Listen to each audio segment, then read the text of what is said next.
교회 절기 중에 제일 큰 것이 성탄절하고 부활절입니다. 성탄절은 주님이 몸으로 오셨고, 부활절은 우리 구원을 위해서 33년 반의 사역을 마치시고 십자가에 죽으시고 부활하신 날입니다. 누구든지 그를 믿는 자마다 생명을 갖게, 영생의 생명을 갖게 되는데, 우리에게 가장 신앙적인 큰 이슈는 당신은 부활하신 예수님을 아는가라는 질문입니다. 많은 사람들이 성탄절과 부활절을 절기로, 교회 행사로 하나 넘어가 버리는, 나와는 상관이 없는 좀 동떨어진 어떤 절기 행사로 그치는 사람이 있습니다. 정말 주님은 내 안에서 태어나셔야 되고, 주님은 내 안에 부활하신 생명으로 내 안에 역사를 해야 내가 정말 주님을 안다고 말을 할 수 있습니다. 부활은 부활하신 주님을 만나야 부활을 알게 됩니다. 만나본 적도 없는 주님을 내가 알 수가 없잖아요, 그죠?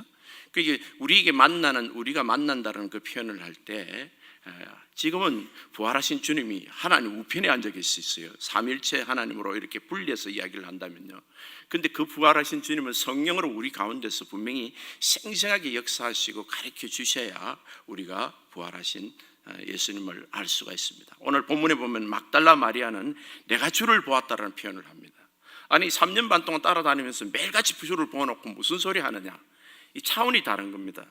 이 부활하시기 전에 예수님을 아는 것과 부활하신 주님을 만난 것은 차원이 다른 것입니다. 우리 신앙생활에 있어서 예수님을 믿는다라는 단어를 표현할 때 역사적인 기록으로서 예수님을 믿을 때가 많아요. 근데 주님을 만나면 내가 그런 표현을 했습니다. 내가 정말 주님을 알고 주님을 만났다고 표현할 수 있습니다. 이 생생하고 살아계신 하나님, 예수 그리스도는 어제나 오늘나 영원토록 동일하시다라고 말할 때, 주님은 살아계신 하나님이다 말할 때, 이 부활하신 영으로서의 하나님을 말하는 것입니다. 어떤 분이 자기 예수님을 예전에 소개를 할 때 이런 표현을 했습니다. 나 그분이 참 고맙는데 지금 여기서 기도하면 주님을 만날 수 있습니다, 이런 표현을 하더라고요. 지금 이 자리에서도 똑같은 표현입니다. 지금 여기 주님이 계세요. 성령으로서 임재해 계신다고요. 근데 그것을 내가 만나고 느끼고 알고 있는 사람이 있는가 하면 그것을 모르는 사람이 있습니다. 그냥 형식적으로 예배만 드리는 사람이 있을 수가 있다는 거죠. 주님 안에서 정말 우리가 원하는 것은 지금 이 자리에서 살아계신 하나님이 여기 계실 뿐만 아니라 내 안에 살아계셔서 역사하시는 하나님, 그분이 성령론이라는 테이프를 주셨어요. 그걸 보고 제가 주님을 기도를 했는데, 그냥 아주 잠깐 문을 여니까, 마음문을 여니까 주님을 만나더라고요. 에레미야서 29장 18, 13절에는 너희가 온 마음으로 나를 구하면 나를 찾을 것이요 나를 만나리라. 우리가 진심으로 마음을 구하는 것이 굉장히 중요한 거예요. 여러분, 어떤 자격증을 따기 위해서 대학교 때 4년을 공부할 때가 있고, 적어도 1년 이상 그거에서 아주 집중해서 공부를 할 수가 있어요. 사람이 세상에 먹고 사는 것 문제 때문에 자격증을 위해서도 그렇게 열심히 밤낮으로 공부합니다. 근데 예수님을 만나기 위해서 정말 내가 진심으로 마음을 열어본 적이 있는가? 이 질문을 해보셔야 돼요. 많은 사람이 신앙생활을 다닐 때 예수님을 만난다는 기억이 없습니다. 그냥 믿지, 그냥 교회 다니지, 이 정도예요. 정말 나는 예수님을 만나는 게 필요해요. 그 니즈가, 그 필요가 내 스스로 있어야 됩니다. 왜냐하면 내 삶을 보면 알기 때문에. 내가 항상 회개만 하고 항상 말씀대로 못 산 것에 대해서 지금 아파만 하고, 아니에요 여러분. 주님 안에서 넉넉히 그런 삶을 살 수 있는 능력이 우리 가운데 와 계시는 거예요. 우리가 온전하지는 않지만은 주님께서 나로 하여금 그렇게 거룩한 사람으로 만들어 가시는 능력이, 내가 얼마나 간절하게 그걸 원하는가, 주님을 만날 때 이것이 이루어지는 거죠. 사람으로 할 수 없는 일들이 너무 많습니다. 우리가 성령이 우리에게 임하시면 우리에게 영혼, 육 세 가지 부활이 일어납니다. 그 영적인 부활, 혼적인 부활, 육적인 부활. 육적인 부활은 하늘 날아가서 주님 오실 때 우리가 몸이 다 이 땅에서 일어나는 것입니다. 그런데 영혼의 부활, 영적인 부활은 예수 믿는 순간에 일어나고, 혼적인 부활은 이 세상에 살면서 우리가 점점점 변화하는 부활이니까 평생 두고 주님 될 때까지 우리가 점점 예수님처럼 바뀌는 것입니다. 그러나 이 영혼의 부활에 대해서 우리가 내가 믿는 순간에 거듭날 뿐만 아니라 성령이 내주하면서 맨 처음 부활하게 되는 것이 이 하나님과의 관계가, 죽었던 관계가 부활하게 되는 것입니다. 우리 영혼은 선악과를 따먹는 순간에 모태로부터 날 때마다 캄캄한 흑암 속에서 어둠의 자녀, 세상 말하면 마귀의 자녀로 태어나게 되는 거예요. 어쩔 수 없이 죄의 아래 죄인으로 태어나게 됩니다. 그래서 우리 세상 사람들 그러잖아요. 돼지 꿈이나 더러운 꿈 꾸면 뭐 돈이 생긴다든지 뭐 좋은 일이 생긴다 이래 이야기를 해석을 하잖아요. 왜 그런가 하면 원래 출신이 더러운 출신이니까, 영적으로 말하면 그들이 꾸는 꿈은 더러운 꿈일 수밖에 없어요. 근데 예수 믿고 구원한 사람이 더러운 꿈을 매일 꾼다, 돼지 꿈을 꾼다, 오물 꿈을 꾼다, 그건 좋은 일 아니에요, 여러분. 거듭난 사람은 그렇게 지저분한 꿈 꾸면 영적으로 내가 지저분한 겁니다. 영적으로 막 쫓기고 이런 것들은 나사렛 예수 그리스도의 이름으로 돌아서서 물리쳐야 되는 것이에요. 우리가 영적으로 주님 안에서 정말 거룩한 사람이 되고 처음에 분리된 상태에서 이렇게 회복되는 것입니다. 성령이 들어오시면 우리 마음 안에 이 구조가 바뀌는 것입니다. DNA나 그 염색체 같으면 이 서열 같은 게 구조가 있잖아요. 그죠? 그것이 생물학적인 구조가 아니라 영적인 구조가 바뀌게 됩니다. 너희가 사도행전 2장 38절 너희가 회개하여 각각 예수 그리스도의 이름으로 제사함을 받아라. 그러면 세례를 받고 제사함을 받아라. 그러면 성령을 선물로 받으리니, 이 성령님께서 우리에게 들어오시게 되면 우리 안에 영적인 염색체 DNA가 생기는 거예요. 예수님이 DNA로 바뀌는 것입니다. 나비의 비유를 많이 합니다. 배추벌레가 이렇게 배추 잎만 먹고 살 때는 마치 이 차원에 사는 거, 땅에만 기는 벌레처럼 사는 겁니다. 예전에 우리 시대 때 돈을 배추벌레라 그랬어요. 참 그 표현이 아주 적절한 거예요. 돈만 뜯어먹고 그것만, 세상에 무슨 유익만, 자기 이득만을 위해서 갉아먹고 사는 그런 벌레 같은 인생을 살다가 어느 날 내가 죽는 것 같은 느낌이 들어 고치로 변합니다. 나 죽었나 싶은데 어느 날 자기가 태어나는데 보니까 아름다운 날개를 가진 나비로 변하는 거예요. 나비는요, 이 3차원의 세계를 날아다니는 겁니다. 음식도 이제는 꿀을 먹어요. 다른 거예요. 그러니까 우리가 주님께서 영적으로 예수를 믿음으로 거듭난다는 말, 그리고 성령이 내게 임하여 거듭난다는 것은 이론이 아니에요. 실제로 내게 그런 변화된 나 자신을 내가 인식할 수 있어야 돼요. 이 부활절에 여러분이 가장 중요한 것은 나는 정말 거듭났는가? 거듭났다라는 인식을 본인이 할 수 없으면 이게 조금 문제가 있는 겁니다. 모태로 어린 적 믿어서 나는 그렇습니다 이렇게 변명할 수도 있지만 굉장히 위험한 겁니다, 여러분. 나는 내가 거듭났다는 것을 예수 믿기 전과 믿은 후가 확실히 다르다는 걸 적어도 알아야 돼요. 내 삶이 마치 예수님처럼 완전히 변하지는 않아도 내가 거듭났다는 사실을 내가 확실히 압니다. 어저께 우리 침례식 할 때 우리 자매들, 형제들 이렇게 간증을 할 때 그런 겁니다. 예수님 이야기만 못하는 거예요. 눈물을 두두둑 흘리는 거예요. 예수 이야기만 하면 감동이 있는 거예요. 여러분, 예수 이야기만 하면 눈물이 나는 겁니다. 참 희한하죠. 예수님이 좋다, 사랑한다, 누가 너무너무 좋아서 울어본 적이 있나요? 예수님은 그렇더라고요. 남자들이 눈물이 없다? 아니요. 예수 믿으면 너무 좋아서 예수님 이야기할 때는 눈물을 그칠 수가 없더라고요. 예수 이야기만 하면 눈물이 떨어지는 거예요. 이렇게 정말 주님 앞에 충만한 느낌이 아니더라도 누가 좋아서 그 눈물을 흘린다, 그러면 저 사람 예수에 미쳤다 소리가 나오는 겁니다. 그렇게 예배가 좋고 예수 이름만 둬도 이 예수 사랑이 그냥 어느 날부터 내가 예수님을 사랑하는 거예요. 뭐 연습해서가 아니라 경험된 것이 아니에요. 그냥 주의 영이 내게 들어오면서 내가 거듭나면 예배 드리는 것이 너무 좋고 주님의 사랑을 내가 너무 느끼는 거죠. 그 예배 때마다 말이죠. 그리고 예수님을 사랑하면 예수님을 자랑하게 돼요. 예수님을 사랑하면 교회를 사랑합니다. 많은 사람에 대해서 교회에 대해서 부정적인 생각과 막 그런 거를 막 쏟아내는 걸 마치 당연한 걸 하고 막 매스컴들은 그걸 또 부추깁니다. 이런 게 아주 악한 마귀의 역사예요. 일부 그런 사람들은 신앙의 은혜가 없는 사람들의 이야기를 마치 일반한 것처럼, 대부분의 사람들은 예수 믿고 거듭나면요, 예수님이 좋으면요, 첫 번째 자기가 다니는 교회가 좋은 거예요. 교회는 성도들이에요. 성도들이 좋은 거예요. 내 가족들도 좋아지고요.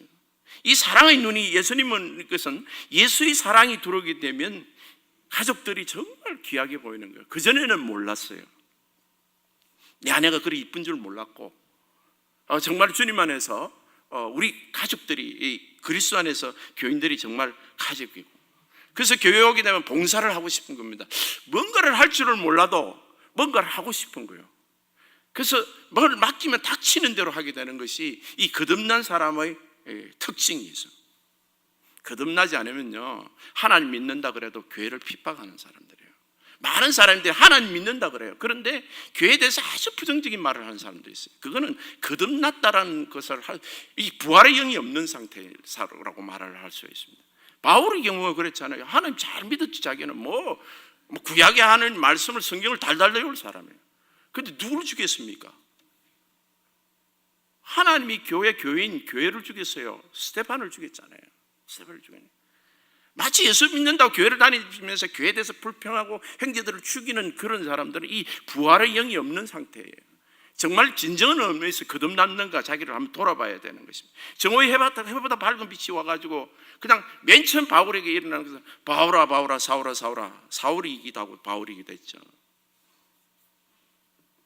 주여 니시나이까? 네가 왜 나를 핍박하나? 너는 나를 핍박하는, 네가 핍박하는 예수 그리스도다. 부활하신 예수님을 만나게 된 거예요. 하나님 믿는다면서도 부활하신 예수님을 안 만날 때까지는요, 그 마음이 아주 악하고 그냥 분노에 가득 차고 누구를 원망하고 한 사람 때려 죽여야 속이 쉬운 그런 율법주의자인 거예요. 근데 그리스도의 사랑을 딱 만나니까 그렇게 다 깨어났는데 눈이 멀었어요. 참 신기하죠, 그죠? 은혜를 받았는데 눈이 멀었어요. 아나니아라는 사람 가서 기도를 해주니까 눈에 비늘이 벗겨졌다 그랬어요. 이건 우리에게 주는 메시지가 참 중요합니다. 하나님을 믿는다면서도 아직까지 영적인 눈이 안 떠진 사람들이에요. 이 부활의 영은요, 주님 안에서 영적으로 이 눈이 떠지는 거예요. 가치를 알아보는 거예요. 그리고 어떻게 살아야 되겠다라는 세계관이 서는 겁니다, 내 안에. 그러나 우리 주님이 우리에게 세워주시는 거예요. 사랑하라라는 것이 주님 마지막 남긴 유언의 말씀이에요. 너희는 서로 사랑하라. 내가 너희를 사랑한 것처럼 너희도 서로 사랑하라. 예수님이 사랑으로 사랑하라는 메시지인 것입니다. 그 교회를 사랑하게 되고 형제를 사랑하고 사랑하면 자랑하게 되죠. 우리는 자식 자랑하잖아요. 사랑하기 때문에 자랑합니다. 영적으로 여러분 형제들도 이렇게 사랑하게 되면 자랑하게 되는 것이요. 그 자랑이 이게 예수 자랑하는 것이 복음 전파예요. 전도하라 이런 거는 의무가 아닙니다, 여러분. 예수 그리스도를 사랑하고 그리스도를 자랑하게 되면 그 은혜를 받은 사람은 자연적으로 복음 전파의 사명을 다할 수밖에 없어요. 복음 전파를 하면 마귀가 가만두나요? 마귀가 그냥 자기 군사들을 보내서 괴롭히고 힘들게 하죠. 그래서 사도행전 20장 23절 24절에 보면 오직 성령이 각성해서 내게 정언하여 결박과 환난이 나를 기다린다 하시나. 복음 전파하면 힘듭니다. 교회 섬기는 일 힘들어요. 그런데 그래도 섬기는 그 일을 하고 싶다는 것입니다. 내가 달려갈 길과 주 예수께 받은 사명 곧 하나님의 은혜의 복음을 전하는 일을 마치려 하면은 나의 생명조차 조금도 귀한 것으로 여기지 않거든. 이 사명을 자기 생명보다 귀하게 여기게 된 이유는 그리스도의 부활의 영이 들어온 거예요. 그리스도의 부활의 영을 만난 사람이고 그리스도의 부활의 영이 역사를 하시는 거예요. 예수를 믿는 형제를 잡아 죽이던 사람이 하나님 믿는다 그러면서 그러다가 그 사람이 변해서 이제 복음을 위해서 예수를 위해서 순교자가 된 거예요. 이런 다이나믹한 변화가 우리 주님께서 우리 안에 들어오시면서 거듭나면서 시작되고 우리의 영혼이 거듭나면서 부활했다라는 증거들이에요. 오늘날 이런 것이 없어도 괜찮다 이렇게 막 자기를 위로하는데 아니요, 안 괜찮을 수 있어요. 당신은 거듭나지 않고 천국의 자녀가 아닐 수가 있다는 거죠. 이 부분에 대해서 여러분 주님 안에서 간절히 내가 자꾸 찾으면 전심으로 찾으면 주님을 만난다 그랬어요. 주님을 앞에 정말 내가 부르짖고 주님 앞에 마음을 열어 너는 내게 부르짖으라 내가 너에게 응답하겠고 네가 모르는 참으로 비밀한 일을 보여주리라. 주께서 우리에게 만나 주실 때 하늘나라 문이 열리는 겁니다. 그리고 또 다른 세계가 열리는 것입니다. 이걸 모르는 상태에서 나는 예수 부활을 믿습니다라는 그런 아주 알량한 고백만 하는 것은 어떤 면에서는 참 무책임한 신앙생활이에요. 주님 안에서 하나님 안에서 거듭난 사람들이에요. 그런데 우리 일상에서 여러분 가장 여러분에게 메인 이슈가 뭐예요? 우리가 이 땅에 살아가면서요 정말 죽음과 같은 그런 일생의 문제들을 맞을 때가 있어요. 젊은 사람들은 아직 나는 그런 일이 없고 평안한데요. 아니에요, 여러분. 인생을 7, 80 살다 보면 적어도 한두 번은 아주 이건 난 죽었다, 더 이상 소망이 없다라는 절망의 시간을 만날 때가 있어요. 이거는 마치 주님이 십자가에서 죽으시는 죽음의 이 절망인데, 여기서 부활하는 그 다시 회복되는 것, 이게 우리에게 가장 절실한 문제들이에요. 삶에서의, 생활에서의 부활인 것입니다. 정말 예수를 믿었다는데, 예수 믿는 사람이 나 이제 부활했어, 주님 안에서 정말 구원받았어, 나 기뻐. 근데 이 세상에 살아가면서 절망의 시간을 만날 때 세상 사람들과 똑같이 반응을 한다면 그건 부활신앙의 사람이 아니죠. 주님 안에서 부활한 삶으로서 부활하는 것을 우리가 증거를 해야 됩니다. 어떻게 시작하나요? 우리 기독교인들이 정말 부활신앙을 갖고 있는 내가 주님 안에서 아무것도 없습니다. 다 잃어버렸어요. 다 깨져버렸어요. 내게 남은 것이란 거는 아무것도 없는 것 같아. 뭘 붙들래? 뭐 돈이 있어야지, 뭐 건강이 있어야지, 뭐 내게 뭐 실력이 있어야지. 이런 생각으로 절망을 하는 사람들이 많습니다. 절망에 깊이 빠지는 사람들은 자기 기만의 기제로 보통요 분노를 하게 됩니다. 요즘은요 이 하나님을 원망하고 분노하는 사람들, 미국에 보게 되면요 백인들이 분노가 이 괴물 대통령이 하나 생기게 됐어요. 막 그걸 부추기는 거예요, 히틀러처럼요. IS가 마찬가지예요. 저들은 그 주변 국가들에 대해서, 자기 민족들에 대해서 주변에 다른 사람들의 분노가 가득한 거예요. 그렇게 막 죽여야 되겠다는 거예요. 여러분, 절망에 빠져서 잘못 그것을 이식하면 나는 주변 사람 때문에 그런 거예요. 원망과 분노로 가득하고, 그 다음에는 자기 극단적인 이기주의에 빠집니다. 이제는 나를 위해서만 살겠다. 나는 자식 새끼고 뭐고 막 나는 아무도 안 돌보고 나는 나 중심으로 살겠다. 이렇게 돌아가게 되는 겁니다. 아주 극단적인 그 선악과 형태를 보이는 거예요. 선악과 먹은 게 형태를 보이는 겁니다. 근데 이 절망의 이 죽음의 상태에서 부활로 일어난 이런 케이스가, 그 케이스가 이 구약에는 여러 가지로 나타납니다. 그 중에 요셉 같은 사람이 노예 상태에서 일어나잖아요.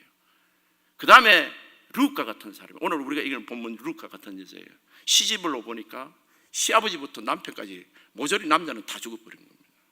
그렇다고 시어머니가 부자입니까? 시어머니가 참 양심에서 며느리들이 불쌍해서 돌아가라 그럽니다. 오르바와 룻을. 근데 오르바는 자기 민족에 돌아가고 자기 신에게 돌아갑니다. 근데 룻은 돌아가지 않아요.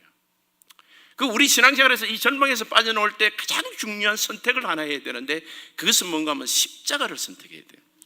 부활을 하려면요 십자가 없이는 부활할 수가 없습니다. 그냥 좋다 괜찮아 그리고 위로받아서 그렇게는 부활 못합니다. 부활이라는 것은 주님이 가신 길을 따라가야 돼요. 너희가 나를 따르거든 자기를 부인하고 자기 십자가를 지고 나를 따라오라. 자기 십자가가 뭡니까? 나의 죽음이에요. 아니 지금도 고통스러운데 무슨 나의 죽음을 내가 더 죽어야 되는 거예요. 내가 죽는 것이 아니라 예수님을 따라오라는 거예요. 주님과 함께 나가 죽는 것이니까 내 스스로 죽는 것이 아니에요. 십자가의 사랑은요 자기를 버리고 주님을 따라가는 걸 말하는 거예요. 룻은 나오미로부터 하나님을 배웠어요. 이 하나님을 배웠는데 하나님 사랑은 희생의 사랑이고 헌신의 사랑인 겁니다. 그런데 여러분이 가장 절망의 순간에 선택해야 될 것이 뭔가 하면 십자가의 사랑을 선택해요. 십자가의 사랑은 누구에게 있습니까? 내가 사랑해야 되는데 가장 사랑하기 싫은 사람이 십자가의 사랑이에요. 그거는 멀리 있지 않습니다. 가족 중에 있어요. 시어머니, 남편, 자식, 가장 가까운 사람인데 신우, 정말 내가 사랑하기 싫은 사람이에요. 내가 가장 절망의 순간에 사랑을 선택하는 거예요. 그것도 십자가의 사랑. 시어머니 따라가면 희망이 있습니까? 자식도 낳나요? 없어요. 따라가면 뭐면 영락없이 거지 생활을 해야 됩니다.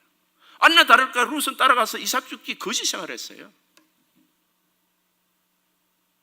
우리가 선택할 수 있는 것은 앞으로는 무슨 뭐가 소망이 있어서 저 사람이 재산이 많아서가 아니에요. 내게 딱 주어진 것이 뭔가 하면 너는 나를 따르려거든 자기를 부인하고 자기 십자가를 지라.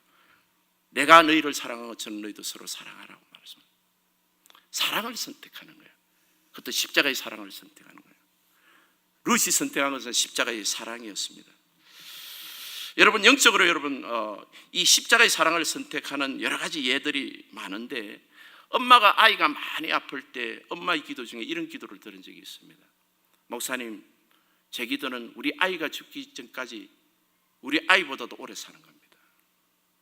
이 말은 엄마로서 십자가의 사랑을 말하는 거야.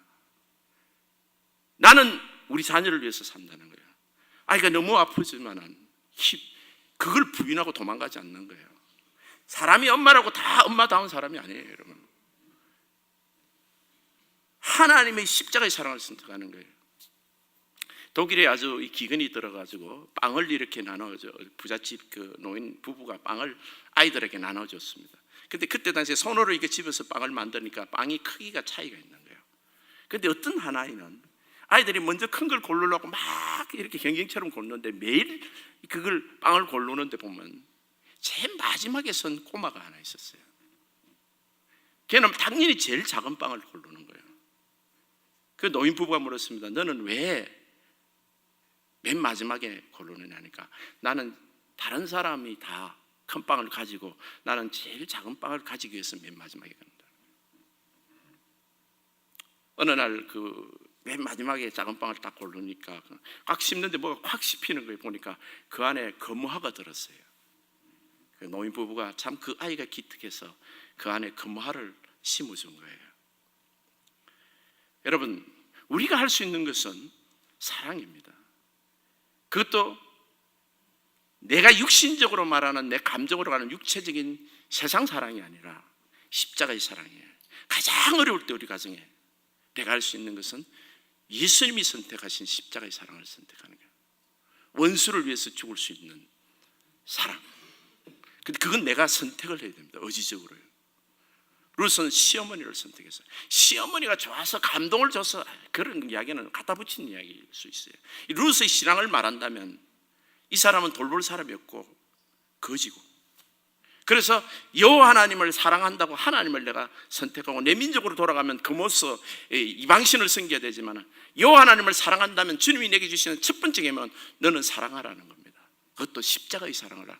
네 시모를 사랑할 수 있느냐는 질문을 받았을 거예요. 그래서 그는 시모를 따라 났습니다. 베들레헴에 무슨 땅이 있고 그런 게 아니었어요. 망했어요. 자기 이름을 나오미를 마라라고 바꿔라 할 때가 쓴물이라고 바꾸고 고통이라고 바꾸라고 할 정도로 나오미는 자신을 원망하는, 자신의 인생이 정말 하나님 앞에서 큰 심판을 받은 그런 모습으로 자기를 이야기를 하는 거예요. 룻은 시어머니를 집에다 모시다 놓고 자기가 이삭 죽기를 나갑니다. 거기서 누구를 만나죠? 보아스를 만나는 거예요. 우리가 십자가의 길을 갈 때 틀림없이 만나는 분이 하나 있어요. 그것은 살아계신 예수님을 만나는 거예요. 그분은 그냥 영적으로 살아계시다는 건 아니라 우리 삶에 있어서 나를 구렁텅이에서 건져내시는 분이에요. 보아스는 실력 있는 분이었습니다. 그 살려주는 사람이에요. 기업 물을 자라 그랬어요. 기업 물을 자는요, 정말 일가 친척이어야 되고 그리고 능력이 있어야 됐어요. 그리고 그걸 기업 물을 자를 원하는 사람 자원해야 돼요. 왜냐하면 자기 재산과 이런 걸 다 나눠줘야 되는 입장이에요. 사주고 그 사람의 기업을 세워주려면 말론과 기럇, 엘리멜렉의 그 집안 이름 나오미 집안으로 세워주려면 자기 자신의 재산을 그 집안 이름으로 세워줘야 되는 거예요. 그걸 고엘이라고 그러는데, 그걸 헌신하고 희생할 수 있는 사람은 신앙이 없는 사람이면 안 됩니다. 이 보아스는 예수 그리스도의 형상인데, 예수님은 우리를 사람으로 오셨어요. 말씀에 우리 사람으로 오신 건 우리 일가 친척으로 오신 거예요.